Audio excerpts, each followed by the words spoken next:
ഇടുക്കിയിലെ ഉപ്പുതറ പഞ്ചായത്തിലെ ലൈഫ് കൊള്ള. കൂടുതൽ വിവരങ്ങൾ റിപ്പോർട്ടർ പുറത്തുവിടുന്നു. കണ്ണമ്പടി ആദിവാസി ഉന്നതികളിലെ ലൈഫ് ഭവന പദ്ധതിയിൽ വൻ ക്രമക്കേട്.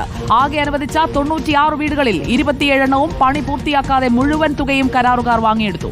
ഒട്ടുമിക്ക വീടുകളുടെയും മേൽക്കൂര ചോർന്നൊലിക്കുകയാണ്. സർക്കാർ നൽകിയ 6,25,000 രൂപയാണ് മാറിയെടുത്തത്. കരാറെടുത്തത് ഉപ്പുതറ പഞ്ചായത്തിലെ താൽക്കാലിക ജീവനക്കാരൻ ബിബിൻ തോമസ്. ബിബിൻ തോമസിന് ഒത്താശ ചെയ്തത് ഉദ്യോഗസ്ഥരും CPIM കോൺഗ്രസ് മെമ്പർമാരും.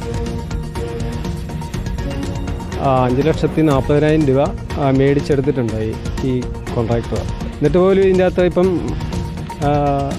കിടക്കാൻ മേലാത്ത അവസ്ഥയാണ്. മൊത്തം ചോരുകയാണ്, പൊടിഞ്ഞ് താഴോട്ട് വീഴുവാണ്.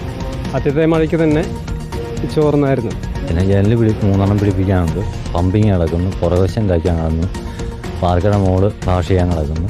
പൈസ മൊത്തം കൊടുത്തു, എന്നിട്ട് പണി തീർത്തുന്നില്ല. കുറച്ച് പണികൾ ബാക്കി ഇങ്ങനെ കിടക്കുന്നു. 2022 മുതൽ ഉപ്പുതറ ഗ്രാമപഞ്ചായത്തിൽ ടെക്നിക്കൽ അസിസ്റ്റൻ്റായിട്ട് ജോലി ചെയ്യുന്ന ആളാണ് Shri Bibin Thomas.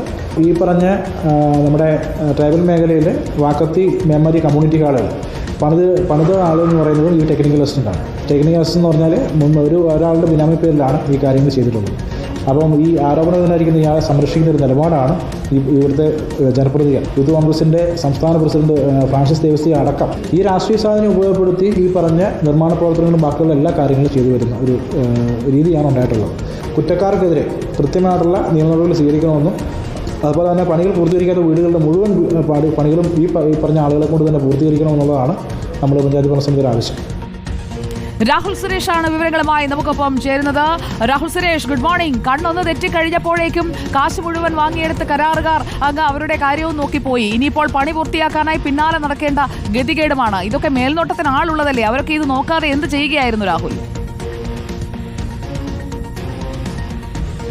Very good morning Sujaya Parvathi. ഈ ഉപ്പുതറ പഞ്ചായത്തിലെ ലൈഫ് പദ്ധതി കൊള്ള നമ്മൾ നേരത്തെ തന്നെ പുറത്തുവിട്ട വാർത്തയാണ്. അതിന്റെ കൂടുതൽ വിവരങ്ങളാണ് ഇപ്പോൾ പുറത്തു വരുന്നത്. ആരും ചോദിക്കാനും പറയാനും ഇല്ലാത്ത ഈ ആദിവാസി ഉന്നതികളിലാണ് ഏറ്റവും വലിയ തട്ടിപ്പ് നടന്നതെന്നാണ് ഏറ്റവും പ്രധാനപ്പെട്ട കാര്യം. നമ്മൾ ഇന്നലെ ആ പ്രദേശത്ത് പോയതാണ്. ചെന്നപ്പോൾ ഓരോ വീടിന്റെയൊക്കെ അവസ്ഥ കണ്ടാൽ കഷ്ടം തോന്നും സുജയ പാർവതി. അതായത് പണിത് 3 വർഷം പിന്നിടുമ്പോഴും ആ വീടിന്റെ മേൽക്കൂരയൊക്കെ പൊടിഞ്ഞ് താഴേക്ക് വീഴുകയാണ്. അതായത് സിമന്റ് ചേർക്കാതെയൊക്കെയാണ് ഈ കരാറുകാർ ഈ വീടിന്റെ മേൽക്കൂര വാർത്തിരിക്കുന്നതെന്നാണ് എടുത്തു പറയേണ്ട കാര്യം. അവർക്ക് വാസയോഗ്യമല്ലാത്ത രീതിയിൽ ആ വീടുകൾ മാറിയിരിക്കുന്നു. ആ വീട് പണിയുന്നതിന് മുമ്പ് അവർക്ക് കയറിക്കിടക്കാൻ ഒരു വീട് വേണമെന്നായിരുന്നു ഏറ്റവും പ്രധാനപ്പെട്ട ആവശ്യം. പക്ഷേ വീട് പണിത് കഴിഞ്ഞപ്പോൾ അവർക്ക് അതിനുള്ളിൽ കഴിയാത്ത ഒരു അവസ്ഥയാണ് വന്നിട്ടുള്ളത്. ഈ 96 വീടുകളിൽ ഏതാണ്ട് 27 വീടുകളും ഇതുപോലെ തന്നെ ചോർന്നൊലിക്കുന്ന ഒരു സാഹചര്യത്തിലേക്ക് എത്തിയിരിക്കുകയാണ്. ഇതിന്റെ ഭിത്തികളെല്ലാം തന്നെ കുതിർന്നിരിക്കുന്ന ഒരു സാഹചര്യം കൂടിയുണ്ട്. ഇതിൽ എടുത്തു പറയേണ്ട കാര്യം, ഈ കരാർ എടുത്തിരിക്കുന്നത് ഉപ്പുതറ പഞ്ചായത്തിലെ താൽക്കാലിക ജീവനക്കാരൻ തന്നെയാണ്. ബിബിൻ തോമസ് എന്നാണ് അദ്ദേഹത്തിന്റെ പേര്. അദ്ദേഹം ഇപ്പോഴും അവിടെ തന്നെ ജോലി ചെയ്യുന്നുമുണ്ട്. LDFും UDFും എല്ലാം തന്നെ അദ്ദേഹത്തിന്റെ പിന്തുണയാണെന്നാണ് പഞ്ചായത്ത് പ്രസിഡന്റ് ഉൾപ്പെടെ പറയുന്നത്. പഞ്ചായത്ത് പ്രസിഡന്റിന്റെ പ്രതികരണമാണ് ഏറ്റവും ഒടുവിൽ നമ്മൾ കേട്ടത്. ഉദ്യോഗസ്ഥരുടെ പിന്തുണയുണ്ട്, അതോടൊപ്പം തന്നെ അവിടുത്തെ ജനപ്രതിനിധികളുടെ പിന്തുണയും ഈ കരാറുകാരന് ലഭിക്കുന്നുണ്ട്. അതുകൊണ്ട് അദ്ദേഹം ഇപ്പോഴും അവിടെ ജോലി ചെയ്യുന്നുണ്ട്.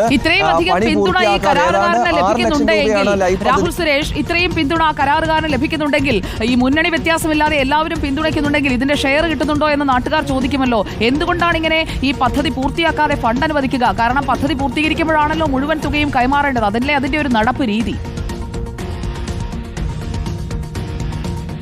തീർച്ചയായിട്ടും സുജയ പാർവതി, അതായത് അതിന്റെ ഓഹരി എല്ലാവർക്കും കിട്ടുന്നുണ്ട്. അതായത് LDF എന്നോ UDF എന്നോ വ്യത്യാസമില്ലാതെ എല്ലാവർക്കും അതിന്റെ ഓഹരി കിട്ടുന്നുണ്ട്. അതുകൊണ്ട് തന്നെ എല്ലാവരും കണ്ണടച്ച് വിടുകയാണ്. അതായത് സുജയ പാർവതി സൂചിപ്പിച്ച പോലെ തന്നെ ഒരു പദ്ധതി പൂർത്തിയാക്കി അതിന്റെ ഫണ്ട് ലഭിക്കണമെങ്കിൽ പഞ്ചായത്ത് മെമ്പർ തുടങ്ങി പഞ്ചായത്ത് സെക്രട്ടറി ഉൾപ്പെടെയുള്ള എല്ലാവരും അതിനകത്ത് കൃത്യമായ റിപ്പോർട്ടുകൾ നൽകണം. ആ റിപ്പോർട്ടുകൾ നൽകാതെ ഈ ഫണ്ട് മാറി നൽകില്ല എന്ന കാര്യത്തിൽ യാതൊരു സംശയവുമില്ല. അങ്ങനെയാണ് ഏതാണ്ട് 6,25,000 രൂപ ഉപഭോക്താവിന്റെ അക്കൗണ്ടിൽ ലഭിക്കുന്നത്. ഈ അക്കൗണ്ടിൽ ലഭിക്കുന്ന തുക ഉടൻ തന്നെ ഈ കരാറുകാരൻ വാങ്ങിയെടുക്കുകയാണ്. നമ്മൾ അവിടെ ചെന്നപ്പോൾ പറഞ്ഞത് 10,000 രൂപയെങ്കിലും തങ്ങൾക്ക് ബാക്കി തരണമെന്ന് അവിടുത്തെ ഒരു ഉപഭോക്താവ്, ഉന്നതിയിലുള്ള ഒരു ഉപഭോക്താവ് കരാറുകാരനോട് ആവശ്യപ്പെട്ടു. പക്ഷേ 1 രൂപ പോലും നൽകാതെ മുഴുവൻ തുകയും അക്കൗണ്ടിൽ നിന്നും വാങ്ങിയെടുക്കുകയാണ് ചെയ്തത്. അവസാനം ഈ വീടിന്റെയൊക്കെ തേപ്പ് പണികൾ ആ ആളുകൾ സ്വന്തമായി കയ്യിൽ നിന്ന് പൈസ ഇറക്കിയാണ് ചെയ്തിട്ടുള്ളത്.